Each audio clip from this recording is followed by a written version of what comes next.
see. Hello,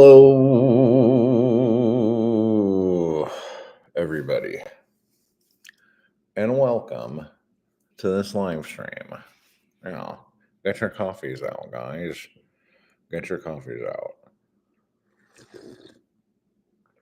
Oh, I put my protein powder in my coffee, killing two birds with one stone there. But now there's these great big balls of powder, which, whatever, it's fine. Everybody likes big balls in their mouth. It's fine. Let me see here. Oh, okay. So, some of the things that we're going to do today, let me actually put this in the title too. Because I've been getting a lot of, I just put and Q&A in the question or in the title. I've been getting a lot of questions lately about like how I do the things that I do, but mainly about art and marketing, and also like the chapbooks and stuff. Like a lot of the questions that have been coming in revolve around marketing. And the thing that is kind of funny is that like no one's going to like the answers I give on these topics, but it's just that there's so much information out in the world that if you wanted to like research how to market your book, how to market your art, how to market yourself as a brand, if you looked this stuff up, you for the next like probably 3 weeks, every day, 24 hours a day, you would have stuff to watch. And a lot of it is going to be completely different stuff. Like each one will have probably one little small through line that makes everything like make sense, but like so much of the stuff that you're going to see is going to be like just crap that again doesn't work for everybody. Nikki Jam. Hello, how are you doing? Good to see you on a Sunday morning-ish here, Sunday evening where you are. Melting in this heat. What is it, like 80 degrees there? Thomas, what is up? Thomas, you're the GOAT, dude. Thank you so much. I appreciate you. Too Irish for global warming. I don't know about that. I know you guys are centigrade there, so I'm trying to do the math in my head. What is it, like 14 over there right now, or 12? And you're having a hard time? I joke, but it's it's hot here. And I'm probably also too Irish for anything, but people say I've been getting sun. And when I look at me here, I still feel kind of pale. But I don't know. Maybe I am getting a little bit of sun. If this is me with a little bit of sun, that makes me feel like I was really translucent the last couple months. Oh, 30. That's pretty cool. Let me find out what 30 is in Fahrenheit so I can make fun of you. I'm just kidding. I'm not going to make fun of you. The weather should not be that hot for you. Like, how dare the weather do that? Oh, it's 86. Good God. Nikki. Ugh. But is it muggy? Because if it's muggy and 86, I can see how that would be disgusting. Mindy, hello. How are you doing? It's so muggy. Okay, then I will give you the out there that if it's hot and muggy, like that's just disgusting. Nobody likes that. Is everybody wearing shorts with socks and sandals with like a little nappy on their head?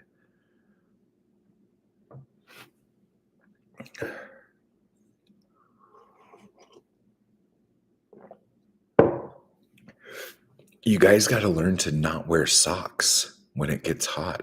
It's just going to make you more hot. There's too much skin to show. Okay. That's hysterical. Okay, so some of the things that we're going to be talking about today, we're obviously going to talk about my sale and how I'm never ever going to do another sale again. We're going, and I'll explain why if you guys want to know that.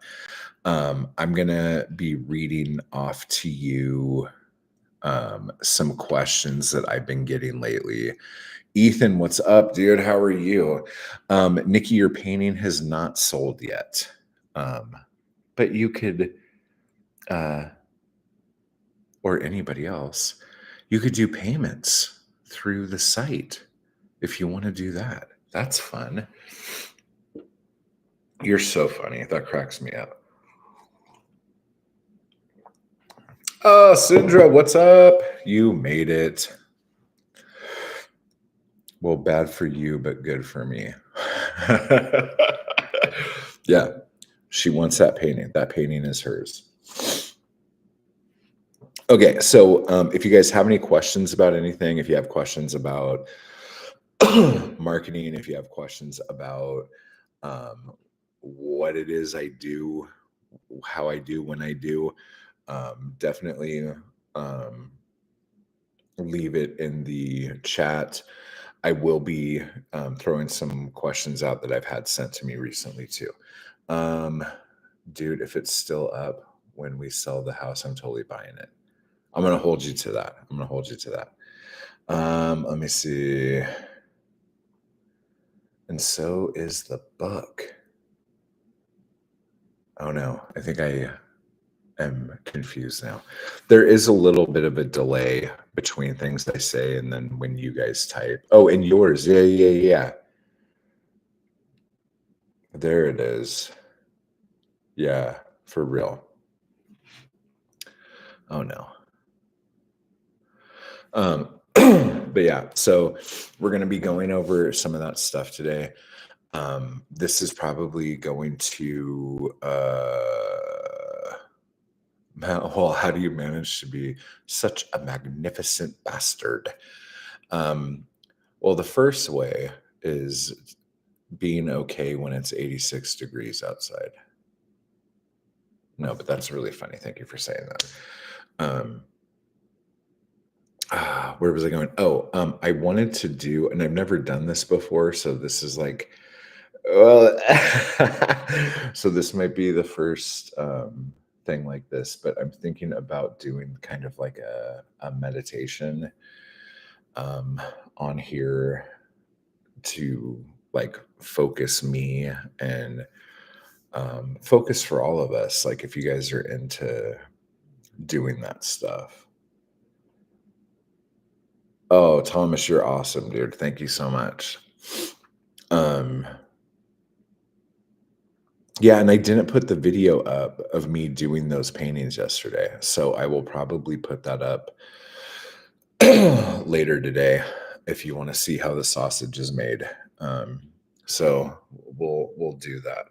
But yeah, so doing a meditation is pretty important for me. So, and I don't know in particular, like I didn't learn how to do any of this stuff from anybody. It's just things that I have done, but I feel like I need to be grounded a little bit, and I need to like manifest some good stuff and kind of like take ownership of today. You know what I'm saying? Um, so I'm probably going to be doing that. But again, if you guys do have any questions, leave them in the chat. I'm also going to hit the Bukowski question. Um, I'm going to hit the female poets question since that came up today. I noticed it today. And then I might ask some questions about some stuff that's been like, um, kind of like reeling through my head. And then maybe we could just talk about art in general or creating in general. This is almost like a precursor to the new podcast I'm going to be doing. Because I'm realizing that a lot of the stuff that I want to talk to you guys about right now is that stuff that I've been kind of planning that show around. So it's really interesting. I didn't realize that was happening. And that's what it looks like it's doing. Huh. So again, yeah, I guess we'll just do it. The only audience participation I'll get behind. Okay. I'm going to hold you to that too. Nikki's making all sorts of declarative statements today. I'm just kidding. All right. So this is something that I don't do every day. But when I do that, and I know I said do, you guys are children, knock it off. When I do this, my day is always better. I sell more stuff. I make better things. I have better interactions with the people in my life. And then like little lucky things happen, you know, for anything from me finding $20 on the ground to like me getting like some sort of like like I don't know, my cell phone will go, oh, you blah blah blah, so we're going to credit you, you know, $40 on your next bill. I was like, oh, all right, cool, up top. So there's just ways to do things like that and kind of ask and kind of command like what your day is going to be like. And it's not like I don't I hate talking like this. And actually there's a couple of reasons why, and a lot of them has to do with the fact that I dated a lot of life coaches who were like spiritual people, and they kind of ruined a lot of that stuff for me. But the idea of claiming like positivity and happiness in your life is really just like easy. I don't know another way of putting it. And when you do it and it works and you're like, holy crap, that was awesome. But we're so used to, especially if you're a creative person, if you're an artist, we're so used to being self-deprecating and not getting what we want that it's hard for us to remember to do it every day. It's hard for us to remember to just like set some time aside to do it. Yeah, when Nyla's were showing. Why would you do that to yourself, Matt Wall? You're saying more interesting women. Yeah, ones that aren't trying to like I don't want to talk shit right now. That's not good. I'll keep my mouth shut. But yeah, stay away from, okay, I'll just say it like this. The people in my life that had the most like problems and were kind of the farthest gone people were life coaches. And I always wonder if like therapists and psychiatrists are the same way, where like they're like, I don't want to deal with my shit, but like, hey, like your life is like watching Jerry Springer. I'm gonna take care of your shit right now. That's how I feel like. But anyway, that's all some negative, awful, awful stuff.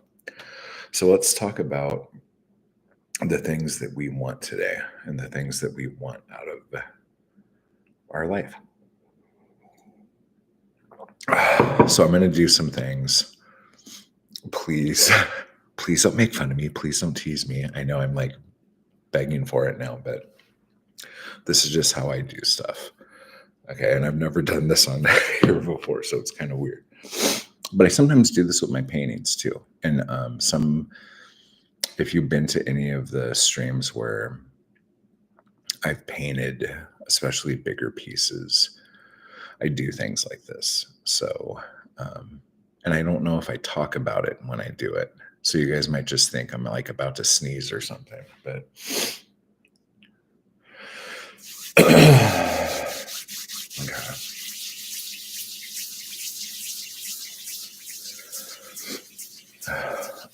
I do this to like get energy like moving in my hands.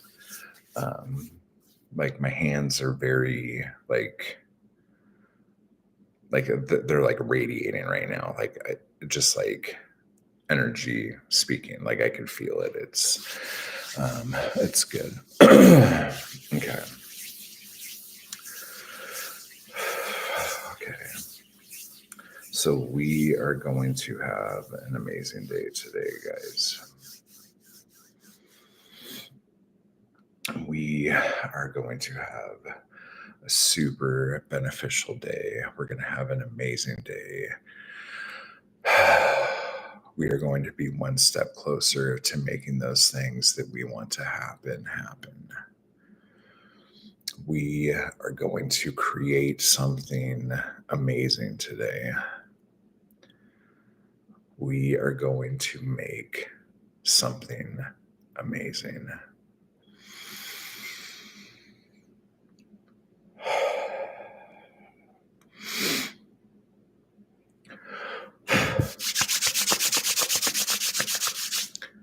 All right. And that's what I do. And that's it. Like sometimes I say different stuff, but yeah, so that's what I do. But yeah, so hopefully, okay, you've just set foot into Brooke Harker territory. Okay. I still don't know like really anything about her, but that's okay. I know she has big canvases in her tiny patio. That's about it. But anyway, so that's all good stuff. And I just lost like a handful of viewers, and that's fine.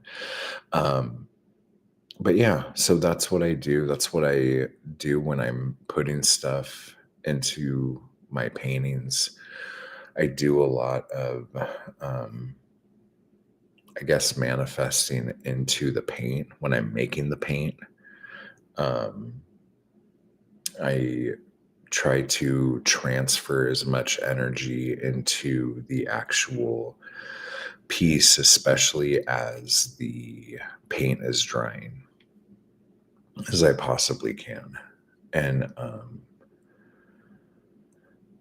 a lot of like the paint, when I'm making the paint from scratch, or not from scratch, but like when I'm making my own like paints, I put a lot into that too. A lot of energy, a lot of me into that. So, but yeah. So I feel good. We're all going to make something really fucking awesome today. All of you, you're all going to create something, whether it's a poem, a painting, a short story, a dessert, uh, I don't know, like a table setting, like whatever it is, like you already have it and now you just have to like push it out of you. You know what I'm saying? But moving like balls of energy is like a lot of you guys ask me questions like, how do I do this and how do I do that? That's one of the ways I do it. And a lot of you are like, oh, screw this wishy-washy but it's legit. Like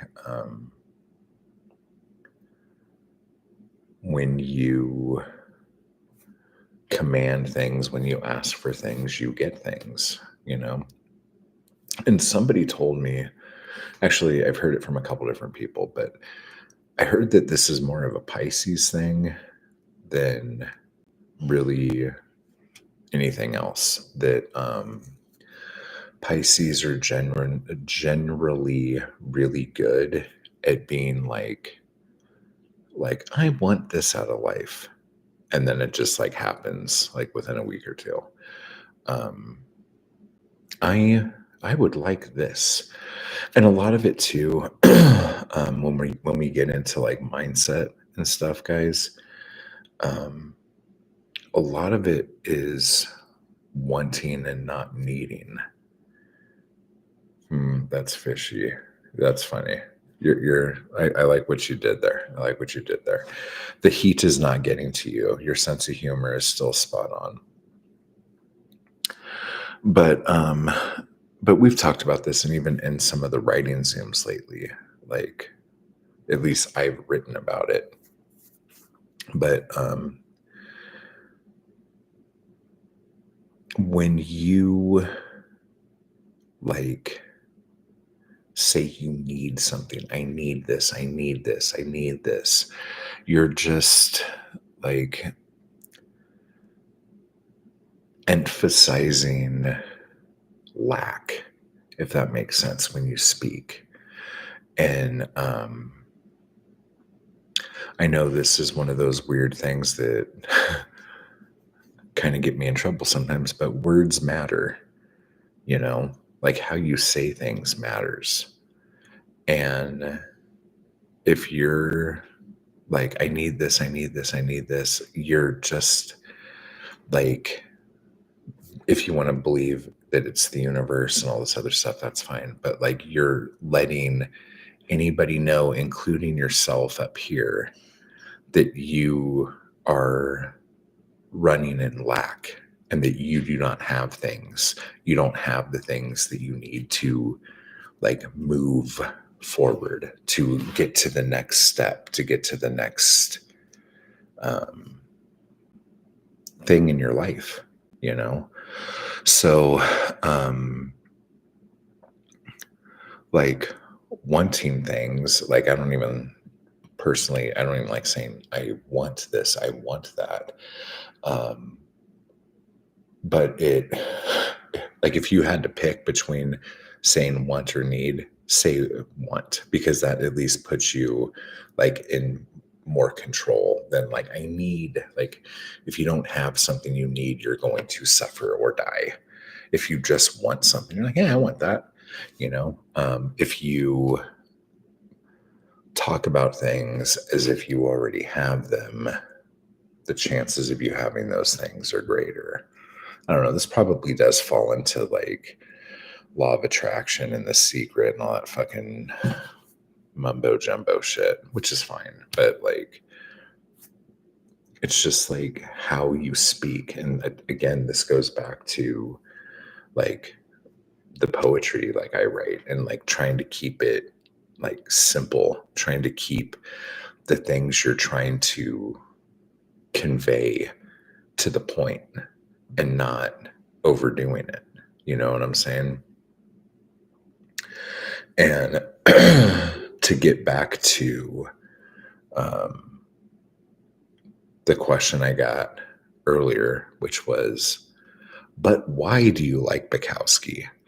Um, this is kind of one of the reasons. The simplicity of the line is like just amazing. And it's like,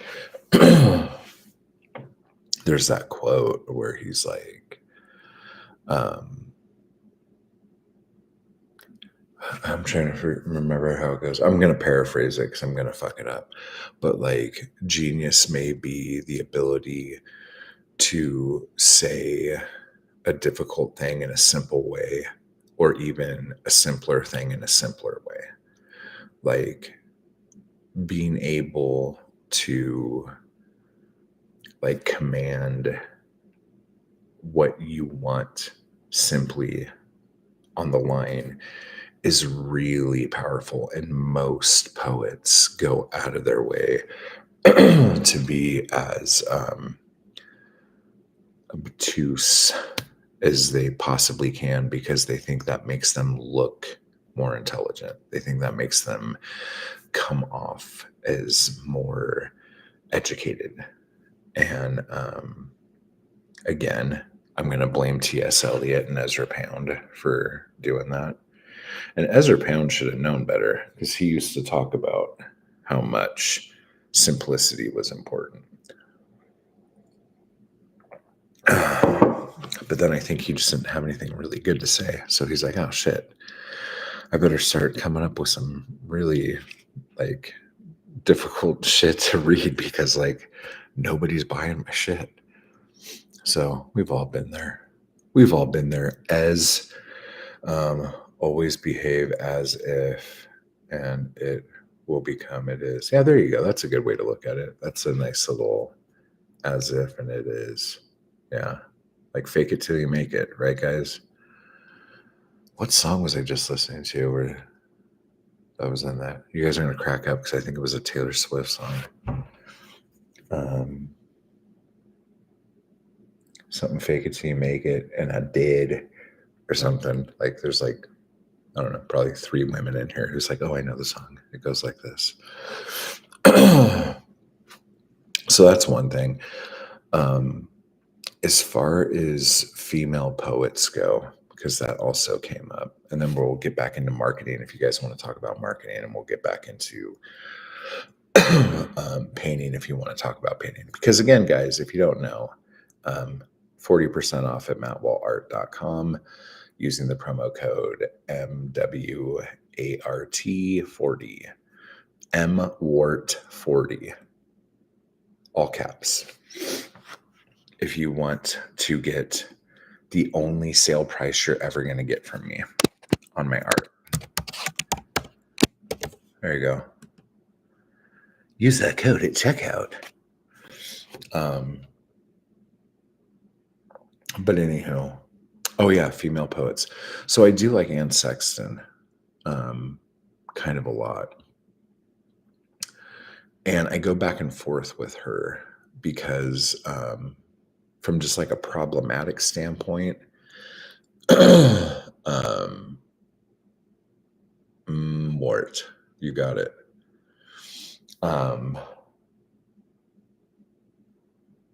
From a problematic standpoint, Anne Sexton, and like I don't think people really knew about this during her life, but after she died, we have found out a lot about her doings and her goings on, and it's a bit rough. And after knowing some of the things that we have found out about her, a lot of her poetry that we once thought was about one thing is now about something else. And that's some sketchy shit. So that's really hard. And if you don't know what I'm talking about, just Google Anne Sexton, I don't know, problematic, or Anne Sexton daughter, or something like that. And all that shit will pop up. Elizabeth Bishop's okay. And I think I even said in the comment that even some of Sylvia Plath's stuff, which I don't really love, it's a lot less awful than some of the beats. Like, I just don't understand. Like, again, like, just because you like a couple beat poets does not mean you like beat poetry. Um, you do not have to enjoy all of it to like some of it. And I keep looking into it. And again, a lot of this is because of like geographical scenes, you know? So, like, another reason why I like Bukowski is that, like, he lived where I lived. He worked at a place my grandpa worked at until it was shut down. He spoke the way my grandfather spoke. So, like, some of the same, like, I mean, they were like roughly the same age. So, like, hearing, like, especially when you hear Bukowski do readings, it's, to me, it's like hearing my grandpa. Um, but I just connect with the LA scene so much, or at least that scene. Then one of the reasons why, like, I keep trying with like the San Francisco Renaissance is because it's an inspiring thing. Ferlinghetti and City Lights books, like, that's one of those, like, it's almost like Sub Pop Records or like Epitaph, you know, like creating something and then making a scene and then making that explode. Like, it's a big fucking deal. And as much as, like, I love what the San Francisco Renaissance stood for, you know, it's like Banksy says in Exit Through the Gift Shop. You know, I used to tell everybody to go out and create art. I don't do that so much anymore. Oh my god, it's so funny. If you haven't seen Exit Through the Gift Shop, watch that tonight. You'll thank me for it. Wasn't Plath part of the confessional movement? Confessional kind of feels like a precursor to beat. I think beat poetry was before confessional. I could be wrong about that, but like a lot of the beat poetry was happening in the late 40s into the 50s. And I think the confessional movement thing started in the late 50s through the 60s. I could be fucking horribly wrong about that. But yeah, I don't know if you guys remember Todd Shipyard down in San Pedro. I think it was San Pedro. But yeah, that's where my grandpa worked. I know very little, but there's definitely an overlap of tone. Totally an overlap of tone. The thing I love about the confessional poets is, like, they were more like real than the beat poets. They were like, this is how I feel. This is what's going on. Instead of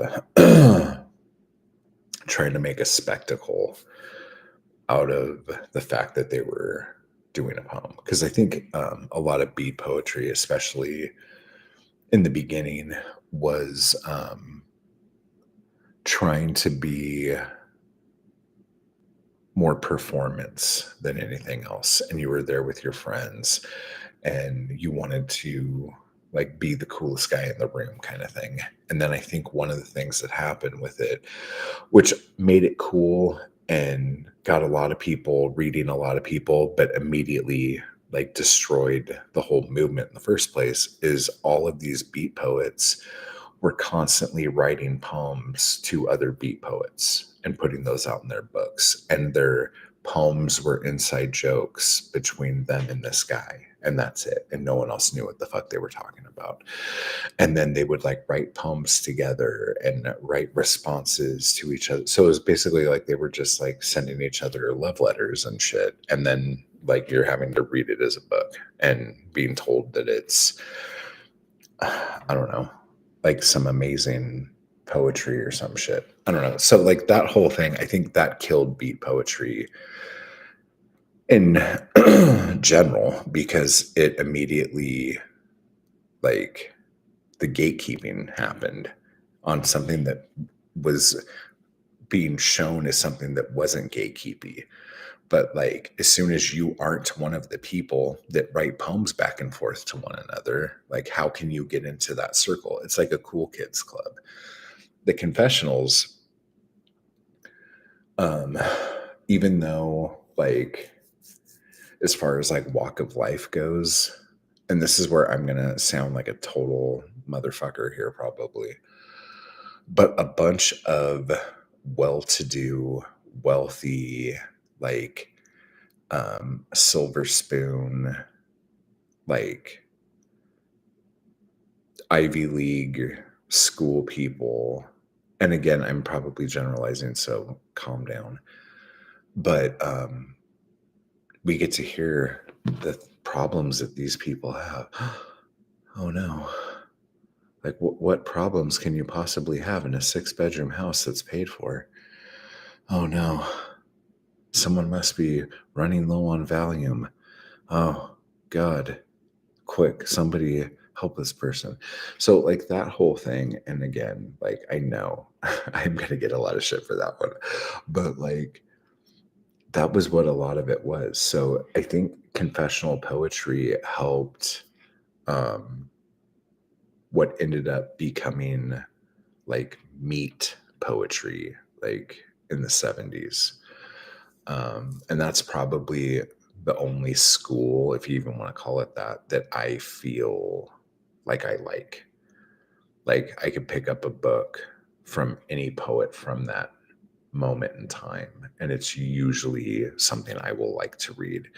So I don't know. And that was like probably from like 68 to 75, um, mainly California, mainly Southern California, but like Blazik was out of Sacramento printing Olay, but not even California because there was some other stuff like Marvin Malone putting out Wormwood.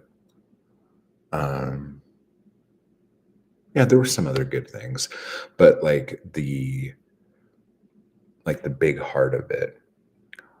Even though Bukowski didn't claim to be a part of it, he was put into that by the other people in the group. So like Blazik and Steve Richman and like Neely Tchaikovsky, who has fallen into everything. Like, oh, he's a beat poet. Oh, he's from the San Francisco Renaissance. Oh, he's a meat poet, and whatever. Poor fucking guy. But yeah, we're gonna be reading his book here pretty soon. His last book. So that's gonna hurt a little bit.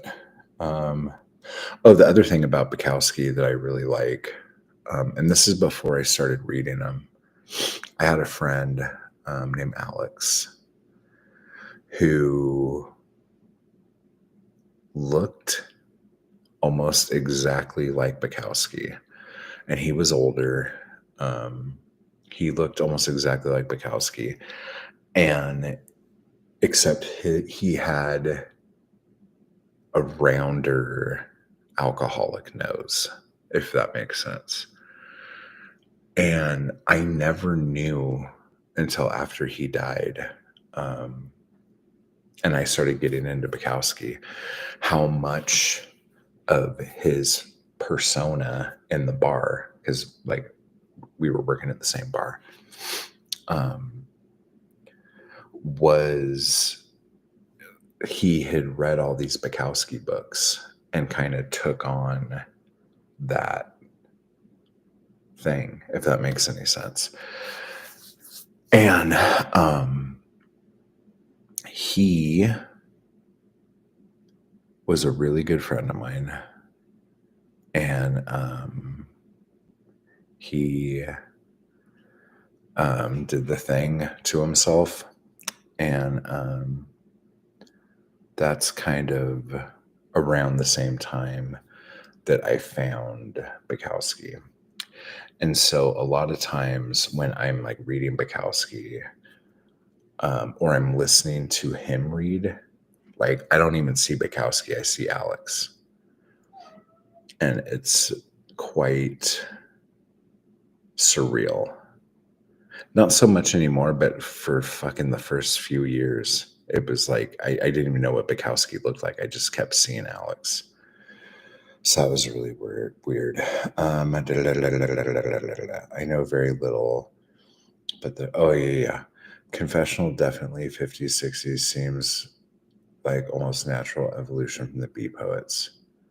Yeah, I could really see it. And I could also see it in a way because I don't think the confessional poets actually liked the beat poets. Like most people are going to like Ginsberg because I think you have to like Ginsberg if you were in that period, and you were liberal at all. By like hating Ginsberg or not liking Ginsberg, you might as well say like, I don't know, that you voted for Nixon, I guess. I don't know. But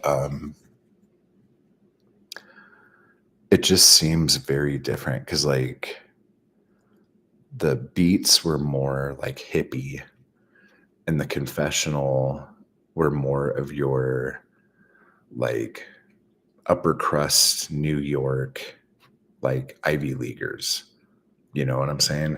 So I think that's what always cracked me up about confessional poets. I'm like, okay, so the people who have pretty much never really suffered are going to be the ones like confessing their poems. And I'm not trying to say people don't suffer. And I'm not trying to say someone's suffering is more important than someone else's suffering. But when you are writing poetry that is very personal and deep to you, like that, your readers have to be able to relate with you in order to like what you've done. Like when it's not based on like meter and rhyme and all of the other things that, to me, like make poetry outdated and boring, which again is something that we can argue about if you want or talk about. You need to like touch someone. Like you guys need to have the same kind of thing. There has to be something that connects you with your reader. So I'm not saying that people who read confessional poetry are a certain type of person, but yeah, I think the the arc is pretty clear. Like going from Walt Whitman to that dark period where T.S. Eliot tried to fucking ruin poetry, and then going into the beats from there, into confessional, into meat. And then as far as other female poets, I can't remember her name. I think it's Ethan will be able to say Diane Suss. Is that her name? I kind of like her. And then there was another one. The 90s came like brought some really strong women out. Oh, it's gonna kill me that I can't remember that one's name. Is it Oakley or Oates? Britney Spears. Yeah, that was like 2001. Okay. Don't start ruining this. Oh, and Robert, yeah, Jeffers for sure. So that would be a good timeline, like Walt Whitman to Jeffers. Yeah, the beats definitely preceded the confessionals. You can feel a refinement of the beats, things and poets. Like my favorite of all, oh, Berryman. Yeah. But I like another Jeffers so much more. Yeah, I think that is like Berryman, dude. Why? Maybe Ethan can answer this question. Why does Berryman not fit in anywhere? You know, like I feel like at least Dream Songs was like a huge event, and I like he won like every fucking award for that book, right? If I'm not mistaken. But like I don't think he like was a beat poet, and I don't think he necessarily was in the confessional bit. Was it just because, well, no, they were all teaching, right? Because even who's that guy that was wanting to bang Bishop the whole time? Lowell. Like he was teaching, right? Probably gonna need a refill because that's all wet protein powder now, and it tastes a bit gross. But anyway, so that is that. God, Berryman's really good. But yeah, I need to pick up some Jeffers. Does he? I, wait, he didn't. Does he have a book called Big Sur? I thought that was Kerouac that had the Big Sur book. Well, technically, Berryman is confessional, but that's a lot just because he was friends with them. Yeah, no, Berryman was a mess, dude. Like, yeah, I can't remember who it was. There was a viewer of the channel who lives by the bridge that Berryman took the header off of. And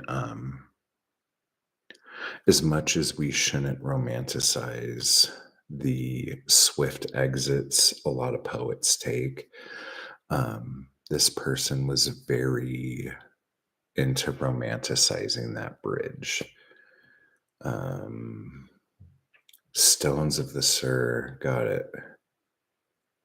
If you were trying to push someone onto Jeffers, would that be the book you would have them get? Like, what would you tell them to check out?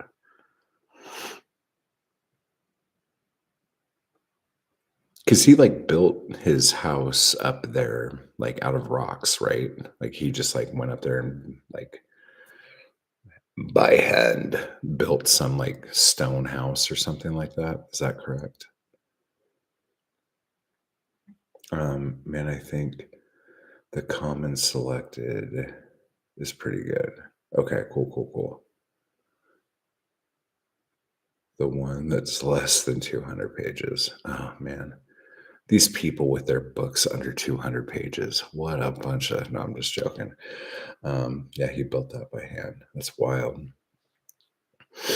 I heard he built that to make sure no one bothered him and left him alone. That sounds amazing. Can you imagine what these poor fuckers would do if they had social media back then? Like, I think he would have, like, completely, you know what I'm saying? I don't think he would have been able to handle all this shit. Anybody who has to go out into the middle of nowhere to build a house out of rocks to hide from everyone, oh my God. Can you imagine what Instagram would do to that guy? Oh my God. TikTok? Oh my God. Bukowski would have destroyed Stephen King on Twitter. I don't think Bukowski would have ever tried to get published if he had Twitter. Seriously. I think he would have been completely content pissing people off online and just making people angry. I don't think he ever would have tried to submit a single thing anywhere. I think he would have loved it. Robinson Jeffers, Selected Poems, New York, Vintage 1965. A perfect 128 pages. Oh, nice. You'd have been the Jeremy Clarkson of poetry. Oh my gosh. But yeah, but who is that woman I'm gonna say Oates, and you guys are gonna go, Joyce Carol Oates? I'm gonna go, no. Um, 80s and 90s poet. She she writes some kinda dirty stuff, but also it's, like, very, like, profound if you like her stuff. What is her fucking name? If Adam was here, Adam would go, "Oh, boom." Carol Ann Duffy, no. But, is it Diane Seuss or Diane Suss? She's good. Sharon Olds. Sharon Olds, yeah, not bad. Um, she's less insufferable than Sylvia Plath. And again, like, um, Seuss like the doctor? I don't think so. It's like Suss, like Suses. I don't like I've seen her name written, but I don't know if I've ever heard anyone speak it. Diane, I don't know. She's pretty good. But if you like Sharon Olds, like you would like her. The what is up, Jimmy? How you doing, man? Oh my gosh, it's driving me crazy now. Wait, is she the one who has a book called Frank, or is that Sharon Olds?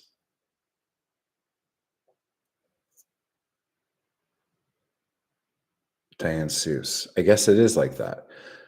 Is she the one who wrote Frank? Yeah, I think it is. Yeah, that's a good book.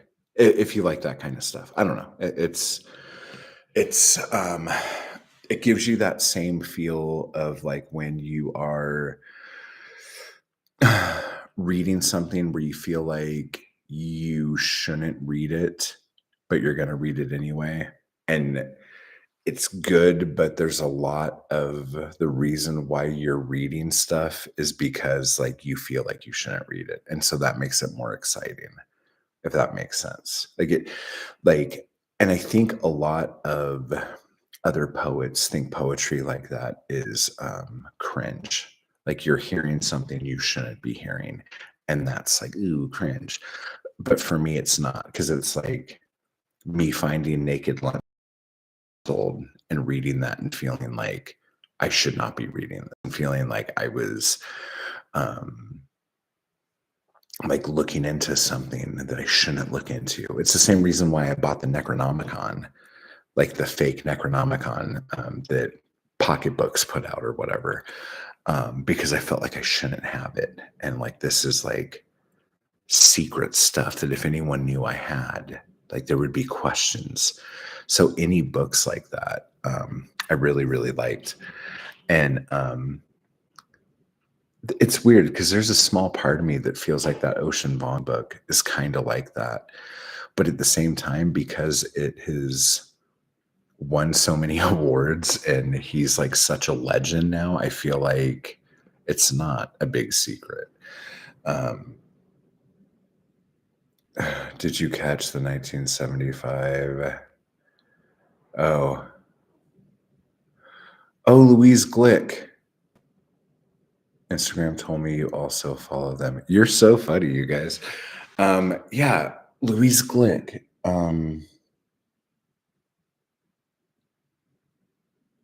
I do have something of hers. What is it? Did she? No, she didn't. I don't know. So anyway, if you want to find, maybe I'll do like a deeper video on like female poets that are more recent that I like because again, Holly Day, Bunny Wild, and Shaylin Marks. Like those are my three favorite female poets. So,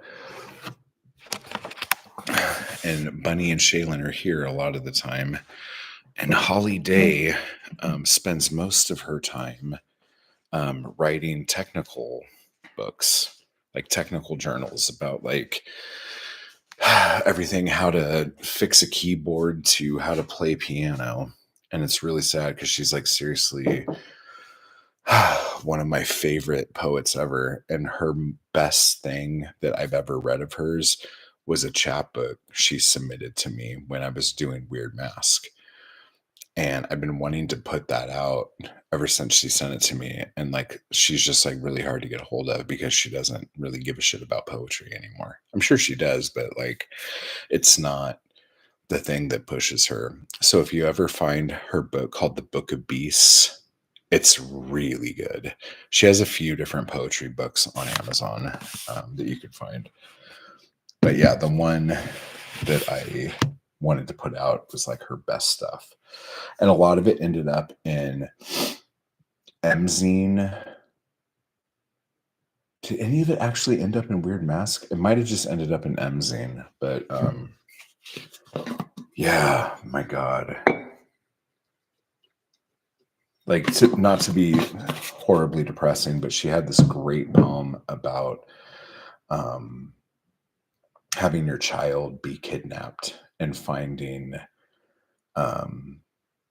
things in the mail that the person who kidnapped your kid was mailing you. This is a horrible story. I'm sorry.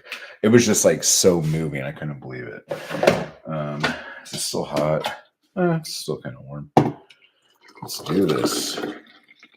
All right.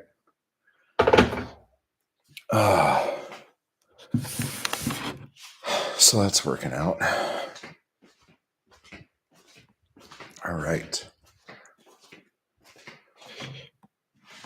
Let me see here.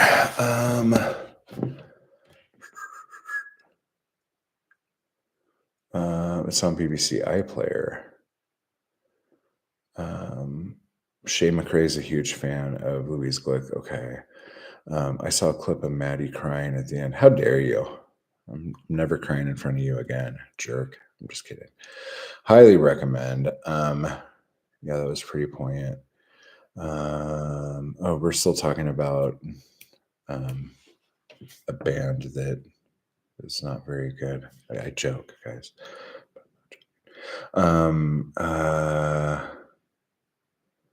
I like Joy Harjo. Is that how you say it? Or is it Haro? A lot too.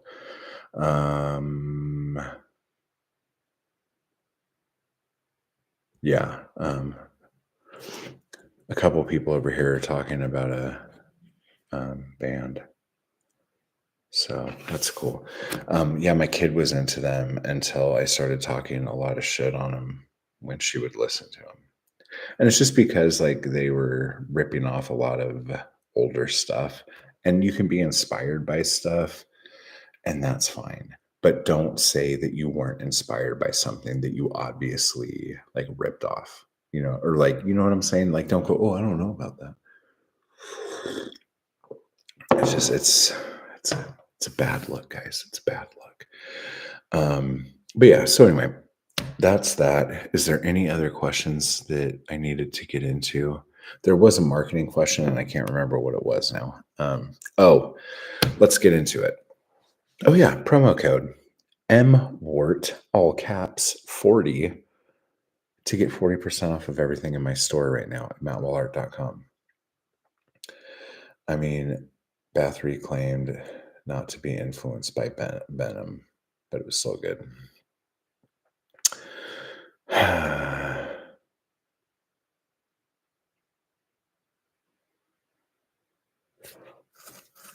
Okay, so Welcome to Hell, but there was an EP of Venom. Like Venom had a little album out before then, right?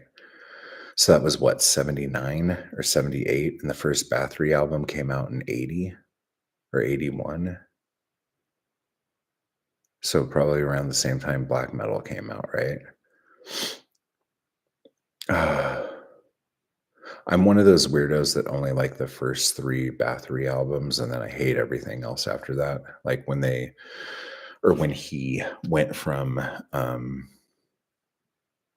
like fake satanic stuff into like Nordic Viking land, I was just like,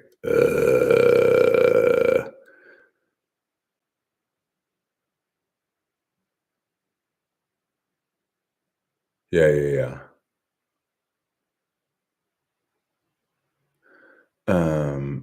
Yeah, like, yeah, all those things, yeah. But at the same time, those were also kinda contemporaries. It's not like I mean, they're both first wave. Like, the 1975 is, like, highly influenced by stuff from the '80s and '90s, and, like sorry, Matt, I think I derailed your stream again. No, you just derailed your part of the chat right there. We're just talking about black metal over here now, but it's okay. No big deal. No worries. Um, but yeah, so the marketing thing that was asked, um, really black metal is pretty interesting. Yeah, I'm really into first wave to an extent, and I love second wave. I love all of the different scenes that came out of different places, like the weird French scene that they would only make one copy of a tape kind of thing and pass it around. All the weird little rules, like you can't do this, you can't do that. It has to be recorded on like a ghetto blaster kind of thing. Just like all the weird, funny things. And I think a lot of that music, um, I don't know. I think a lot of that stuff is a lot more impressive than the like more orchestra driven stuff from third wave. Many of horror is a classic.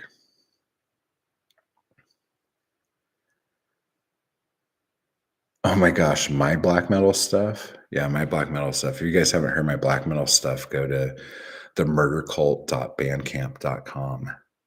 That was fun.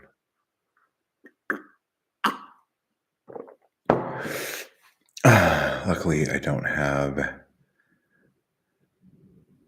any. Okay. Anyway, so marketing. Here we go. Um, the only marketing advice that you guys need to hear and that you need to think about. And if you want to spend hours watching all of these people talk about stuff, go ahead and do that. Watch those videos. That's fine. But there's two things you need. One, you need to just grow an email list.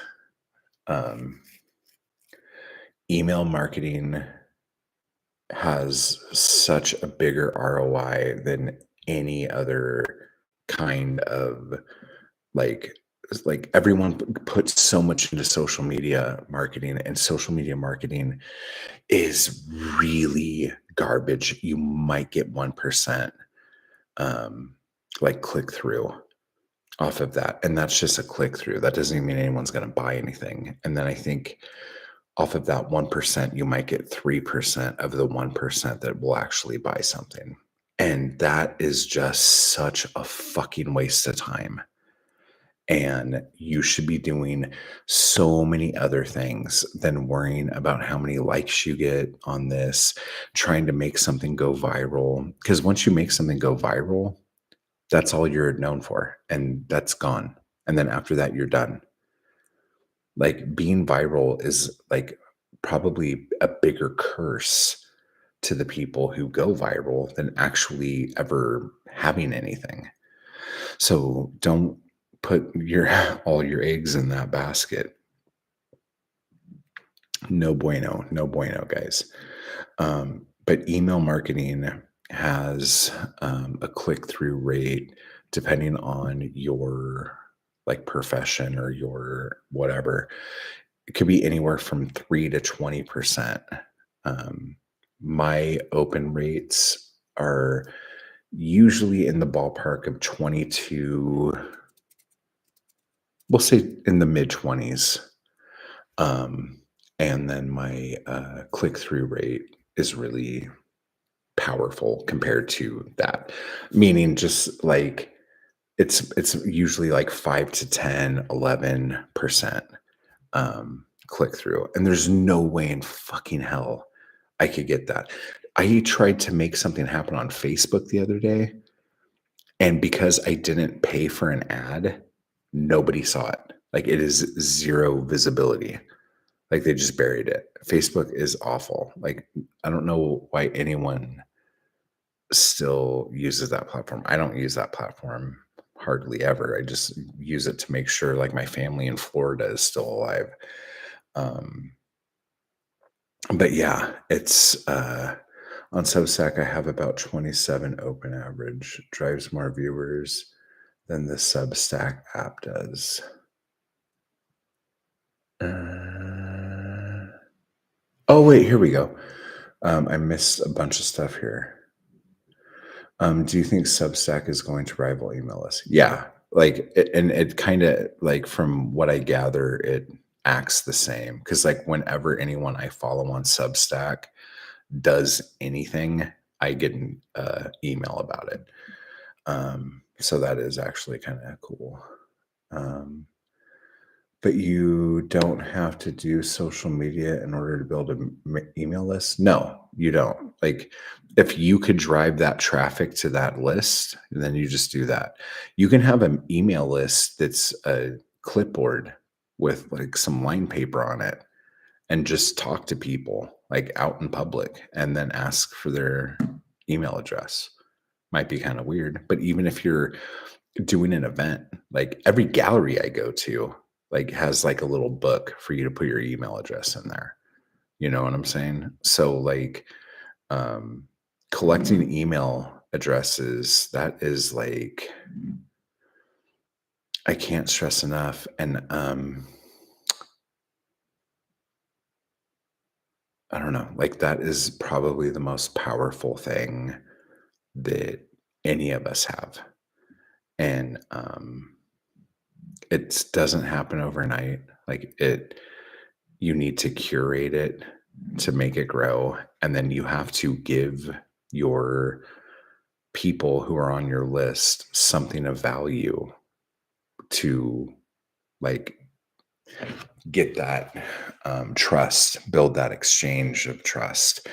So if you're just gonna be like getting their email address so you could go, hey, guess what, buy my new book, hey, guess what, buy this thing, like people are gonna unsubscribe or not even open it because that like you need to like have something for them that is of value to them to open the email before it even gets to the hey, buy my thing. Do you guys see what I'm saying? um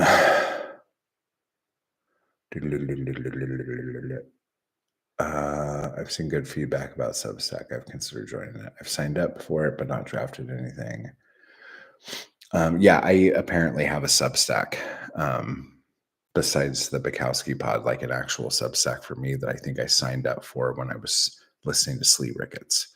So I should do something with it too. So feels disingenuous to begin something like that. Mm, you're probably the only person that's going to think that, Nikki. So just throwing that out there.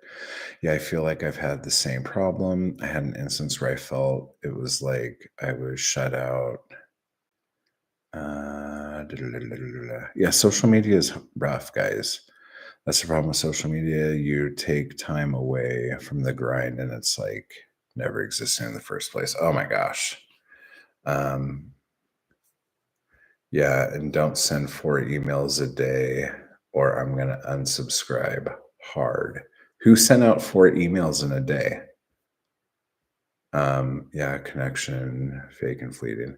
Yeah, but I'm telling you, like in person gathering of emails is very powerful. Most people remember that they wrote with a pen their email address out somewhere because like most people never do anything.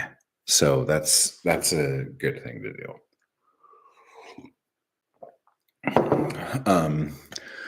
One thing I've heard lately that's kind of cool that I might actually do is just build a landing page that is a sign up for your mailing list, whether you use MailChimp or MailerLite or Constant Contact or AdWeber or whatever the hell you're using. And then just get business cards made with a QR code that just like sends them to sign up for your mailing list. That's brilliant. Keep it easy. Author tubers were gnarly with their mailing list for a minute. Really? I didn't know that. That's very interesting. So, yeah, mailing lists and hire a professional. Hire someone to do your PR for you, someone to do, and I know nobody wants to pay money for this kind of shit, but there are people who are so good at selling things. And I mean, don't just go to anyone. Like, don't ask like your neighbor's little nephew, Timmy, if he wants to run your social media, but just go to somebody who does any kind of press or any kind of um, anything. And like, if you care about your career, then pay somebody to do this because you're not good at it. And that's okay. None of us are good at it. This is why there's other people out there who only do this. And, pay them whatever. It's like probably anywhere from like 500 bucks, depending on what you want them to do, to like 3,000 for like a campaign that has a point A to a point B, and just tell them what your goals are and they'll do it. And then you walk away and you go fucking write a book or you fucking paint something while these people over here, the organ grinder and the monkey, are like doing the thing while you're having a hot dog, looking at people in bikinis. Let me see. Courses free shit. I get you.